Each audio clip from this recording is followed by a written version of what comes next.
Hey folks, it's Maxie here and welcome to another TEW2020 video. You join us for another episode of Impact Wrestling, one that could be confused with an episode of AEW Dark, because we have quite a few enhancement matches. With the roster having 4 tapings in one night, I kind of feel like it was a better decision to rotate the talent and give some others some easy victories over some enhancements. So maybe some familiar faces from the likes of AEW Dark, a few have been plucked from that. But as I say, we're just slowly but surely getting everyone to gain momentum, and hopefully we can have the best hard to kill pay-per-view. So I'll be intrigued to see how this shapes up against real life. One match has just been announced at the time of recording. I think it's probably quite far gone by the time this goes live. But nonetheless, we have our user character, Don Callis, and he's there with Carl Anderson and Doc Gallows. And he's basically saying, we want to make sure that AEW Impact, this friendship goes a long way, but we want to make sure that Impact has the best tag team wrestling, because AEW have obviously got the Young Bucks, SCU, just to name 2, FTR, 3, so many more. But he wants to make sure, the Good Brothers are still on for him, so there's going to be a big matchup coming up, and he needs them to be ready for Hard to Kill. So a 44 promo for that, and Anderson and Gallows just say it's fine, it's cool, damn good we were in Japan, we'll turn up when we need to turn up. Open the show with a decent matchup that saw Chris Bay defeat Petey Williams in 7:55 with Triple C. This was a 46, so a decent opener there. Obviously Petey's the older side now of the age range, so we will be working on using him to put people over, but still have good matches. Chris Bay is someone we're going to work with. Hopefully we can give him a good push to upper mid card, and maybe eventually the main event slot itself. But a good win for Chris. He needed it after some defeats previously. Pretty even though in terms of in-ring performance. Again, continuing our hype up of James Storm. That was a 36, just saying that the Cowboy is going for one last ride. So how will he do in his matchup next? He took on Cesaro Bononi, who came in for a one-off appearance. Unfortunately they didn't click, and it showed in their performances, but it was about that had a decent reaction from the crowd.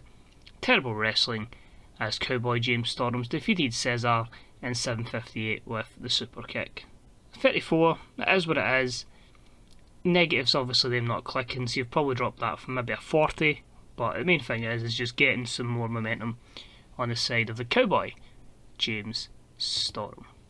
Next up we've got Brian Myers, and he's going to be in action against the captain, Shawn Dean. But he also mocks Swoggle, and he just says, can't believe we were friends for years and years, you're just a laughing stock. I'm no longer want to be considered a laughing stock. I want to be known as the main wrestler out of Long Island. So that was a 21 segment for Myers. His match against the captain, Shawn Dean, was also awkward, and they didn't click, as Myers won in 7:49 with a taste of pain. So giving all these guys some good time, because obviously it's a 2-hour show and we only really need the main event to do well. So the likes of Shawn Dean, Cesar, and the other people to showcase on tonight's show will all get some good action time to see if they are worth possibly picking up on a full-time basis. So that was a 30. Then had another promo from Joe Doring and Eric Young, and it just says, we're going to be lurking around here, always with intent. No one is safe until EY is the TNA World Champion, the Impact World Heavyweight Champion. So Rich Swann, just you watch out, buddy. And that's a 39. Of course, Eric Young, EC3, Rich Swann, hard to kill, triple threat match. That's going to be a really, really good matchup, hopefully. Not main event, of course, that'll be the tag team match we assign, but looking forward to that nonetheless, as we assemble our World Heavyweight picture. And we have Eric Young and Joe Doring in action, and they took on, I believe, the Tate brothers, Brandon and Brent.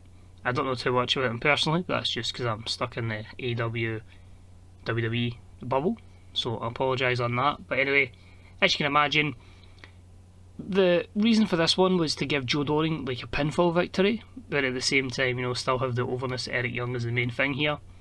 It was a poor matchup. Young and Doring pick up the win in 6:48 when Doring pins Brandon Tate with a Revolution Bomb, and Eric Young will carry the matchup.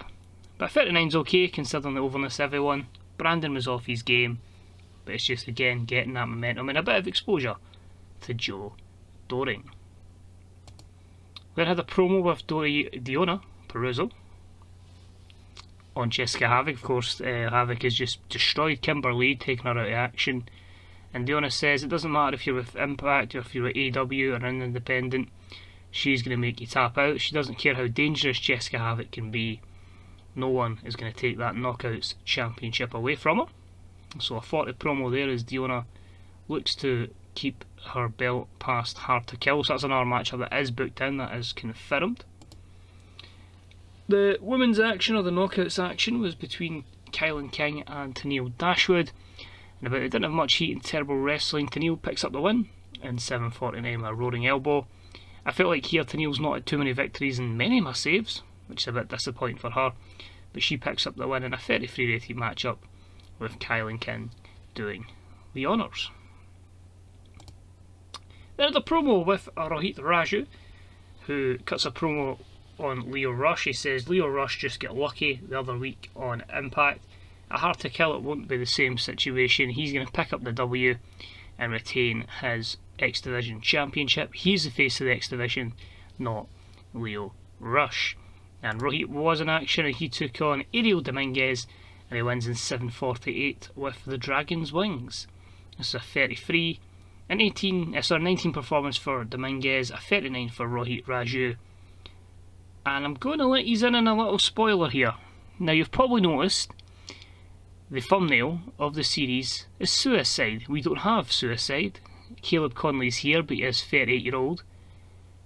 I'm going to give myself the challenge of turning Ariel Dominguez into Suicide, and let's see if we can get him pushed all the way to the top. So that's a wee side challenge I'm setting myself here as we go along with that save. I don't know too much about him, if I'm being perfectly honest. Probably the people out there that do, but that's what TW is about. You find some wrestlers you don't really know about and you start looking up their stuff down the line. So looking forward to that one, see how that challenge goes down.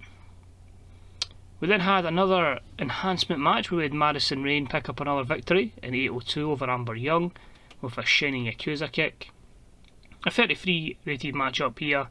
Much better performance from Madison, but again, just getting her some momentum. We then had an alliance, of course, between Rich Swann, Willie Mack and the Motor City Machine Guns as they get ready for some 4-on-4 action tonight, just making sure everyone's on the same page.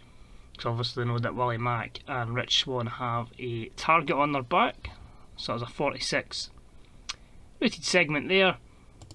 And our main event of the evening, and a decent matchup. The North and the world's most dangerous tag team defeated the Motor City Machine Guns, Rich Swann and Willie Mack, in 13:41 when Ken Shamrock pinned Willie Mack, following a distraction from Joe Doring. So again, just continuing the whole big feud there, but also showcasing our quite stacked tag division. Of course, the North, the Guns, you could argue the most dangerous tag team.